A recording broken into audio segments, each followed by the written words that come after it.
Okay, guys, what you're about to see here may be one of the most important moments in modern economic history. President Trump just dropped the hammer with a bold new tariff plan, and Jesse Waters is sounding the alarm.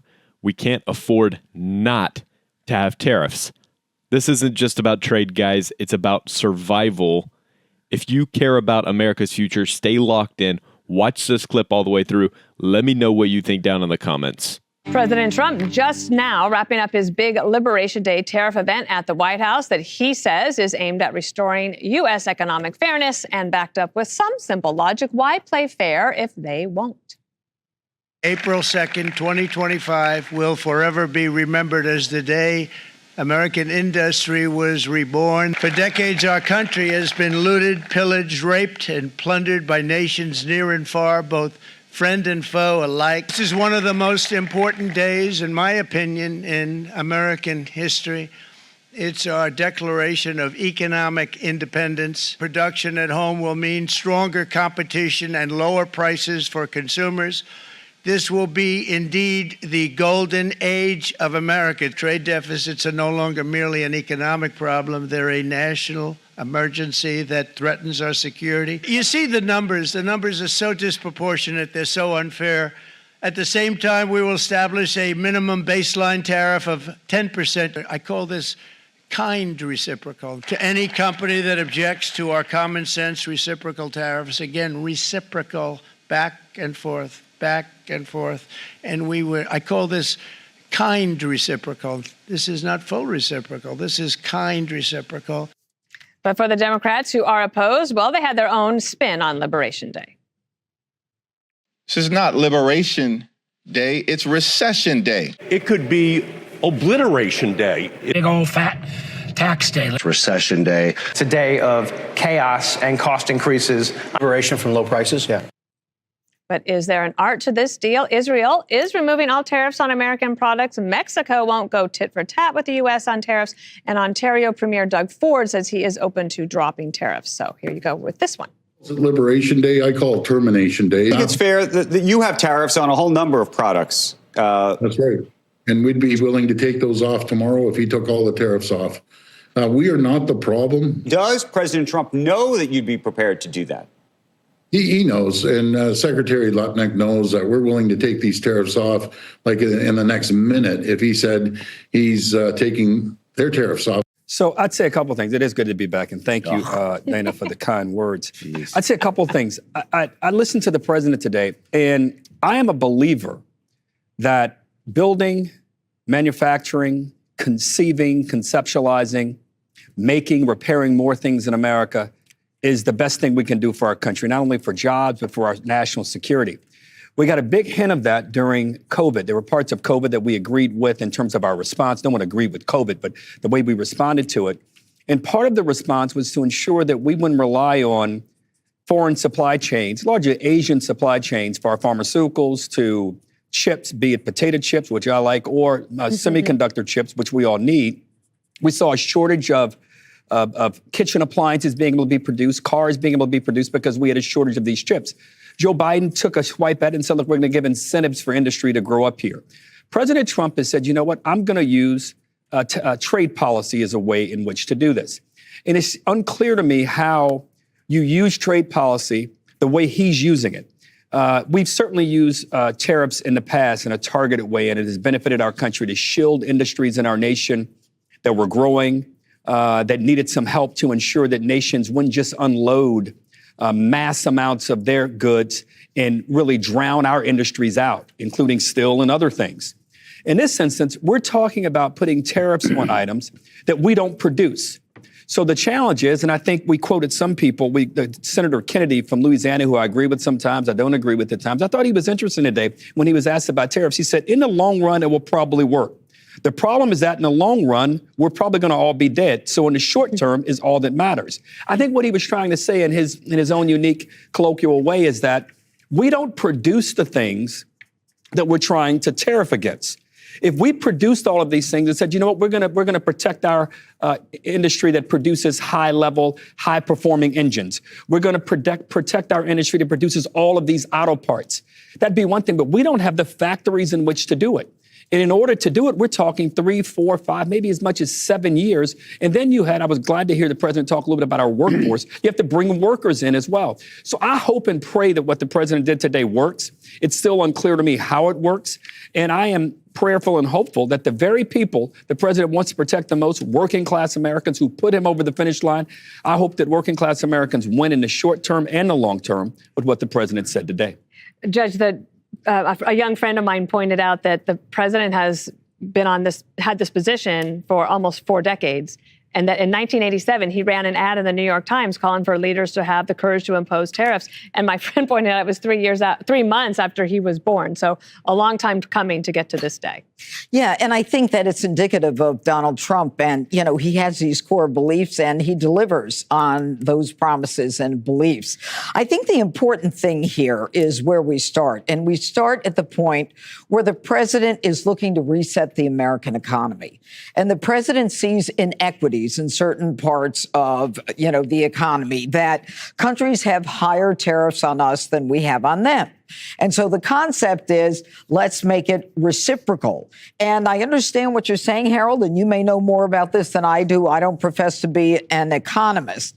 But I think that if, as the president says, they end up making products in America, then they're not going to be tariffed. And the leveraging of these tariffs and the threat of tariffs has worked for him in many ways. Companies moving to the United States, countries caving, Canada, Mexico, Israel, Vietnam, which is an incredible, I didn't realize how much business we did with Vietnam. Textiles, and because of its strategic location, natural gas and all that stuff. But, what he's doing is he's targeting the American economy to benefit the blue-collar worker. And he's trying to bring manufacturing back to this country and making sure that since we're the biggest consumer in the world, why aren't we leveraging that power in a way to not only benefit Americans, but to benefit American workers?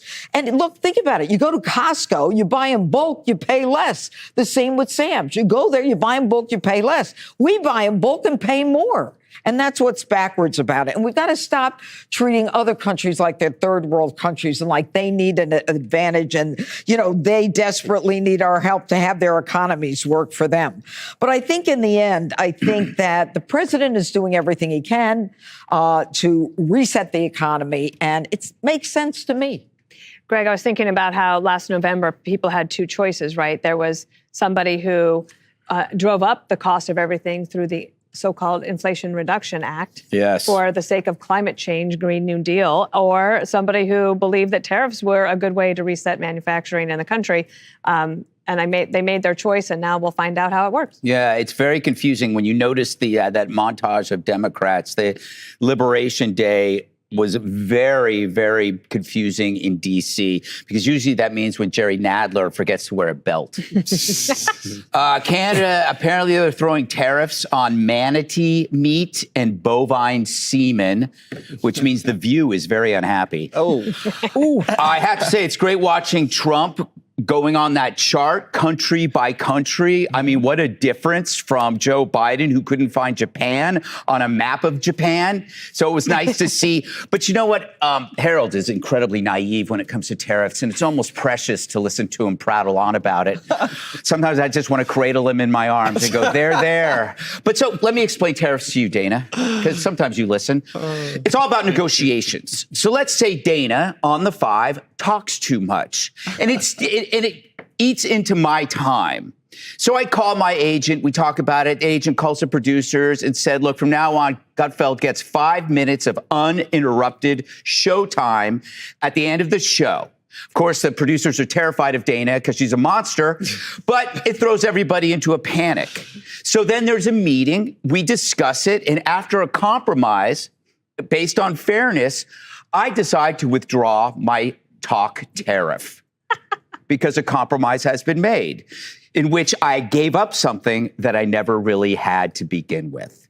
Trump does this all the time. He creates an asset out of nothing and then trades it. It's amazing. It's amazing. He did that kind of like with Mexico, the implication of military force, and then he removes it. He did it with North Korea. He had this implication like we could bomb you, but we're not. Takes it off the table. Suddenly, we don't hear about North Korea anymore. So you could see that the operating system of Trump is reciprocity. And it's both big and it's small. It could be with countries or it could be with Bill Maher. If you make fun of him, he's going to make fun of you. If you tariff us, we will tariff you. Conversely, if you do him right, he will never forget it. He will do you a solid. He's that loyal. The only thing I would caution against is when people report on it to keep saying if Canada changes its mind, to say they caved. Because that's a big obstacle in this. The last thing you want to do is make negotiations seem like a weakness. Cooperation is strong. It's not weak. So if Canada drops its tariffs, if Israel drops its tariff, you don't call it a cave. You call it, it's a compromise. It's a solution. So you didn't cave on the talk time. No, it was a solution. And by the way, that proves my point. She didn't really need to say that, did she? No, because no one thinks that I actually eat into your talk time. That's why I used you. I eat into his. Just kidding. Jesse Waters, final word. Well, that's because we don't know if Greg's serious about the talk time or he's just using it as a negotiation. The same thing's happening on Wall Street. Yes. They don't know if Trump is going to leave these tariffs up for years or if he's using them to negotiate those other countries to lower their tariffs. And you're already seeing other countries come to the bargaining table. And you've already seen $3 trillion of foreign investment come into this country. And that is more than Joe Biden spent on chips, infrastructure, and the Green New Deal. And that was taxpayer cash. And what did he build with that? He built nothing. Build back better never happened. And so you have to remember, this is also a part of the bigger economic policy of Donald Trump, which is tax and regulation cuts, cheaper energy, border security, and making things in America. So this is focused on Main Street. Wall Street's going to do fine. Harold, this is a Main Street focused concept. And all the people that are saying that tariffs are bad, these are the same people that have overseen the absolute destruction of the middle class over the last 40 years. They say that we can't afford tariffs. We can't afford not to have tariffs. If you look at the last 40 years, the people making, the bottom 50%, they've increased no wealth. The top 50%, top 10% have seen an absolute explosion in wealth. And what was the context there? No tariffs. Massive spending and open borders. So what we need to do now, the world is changing, Dana. We do not need to bail out our allies after World War II. We don't need to fight international communism. Globalism has decimated the heartland. It's why they call it the Rust Belt. We created this monster of China, and they've just preyed on us. They just dump cheap goods into this country, and our Navy guides their cargo ships here. So that makes no sense. It's a national security issue. Like you said, during COVID, we have to make medicine here. If we're going to build ships, we have to do it with American steel. Everything has to be done in this country, especially chips. We can't rely on Taiwan. We're at an arms race here with the Chinese. That has to be clear. We used to be an industrial powerhouse, and that's how we won World War II. In two theaters, the Pacific and the European theater. We became an industrial powerhouse through tariff policy. Today, could we win both of those wars now with the industrial policy we have? No.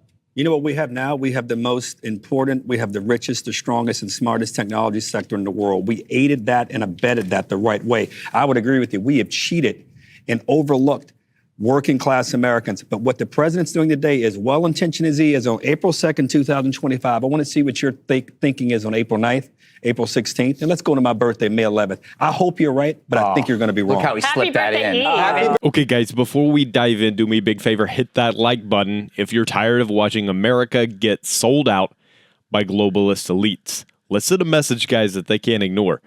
This is Trump doing what he does best. Standing up for the American worker. For decades, we've let countries walk all over us.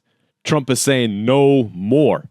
A 10% baseline tariff across the board is a direct strike against the exploitation of U.S. markets. This is reciprocity, not isolationism. You tax us, we're going to tax you. And Jesse Waters there at the end, he nailed it. We can't afford not to have tariffs. Think about that. The status quo has gutted the middle class. No tariffs, open borders, globalist trade deals that have made China stronger while hollowing out towns across America. This is economic warfare, and Trump just fired the first shot. He's calling this Liberation Day, and I agree. This could be the day that we take our country back. Canada, Israel, Mexico, they're already bending, and we're just getting started. Literally, this is day 2, April 3rd that I'm filming this, right? Okay, so now think about this, guys, and let me know down in the comments what you think. But do you think that this move will actually bring jobs and factories back to American soil? Be honest with me. Let me know what you think. Can Trump's, he calls it kind reciprocal tariff policy reverse 40 years of globalist damage? Because that's what we're looking at, guys, right now. People are like, is this going to work? Is it not going to work? You got to remember, he's trying to fix a 40-year problem. So give him a few days. What would you rather have, guys? Cheap Chinese goods or real economic independence? I mean, the answer should be obvious. Now, connect the dots. These tariffs aren't just about trade. They're about national security. They're about manufacturing strength. They're about economic sovereignty. Remember what happened during COVID? We couldn't even make our own medicine. This is about never being that vulnerable again. Period. Guys, if you're fired up about bringing jobs back to America and standing strong against globalist exploitation, let me know down in the comments. I read every single comment that y'all leave, guys. Don't forget to subscribe to the channel for real conservative commentary that cuts through the noise. And if you want to help keep the mission going, consider becoming a channel member, guys, to support the movement. Let's take our country back together.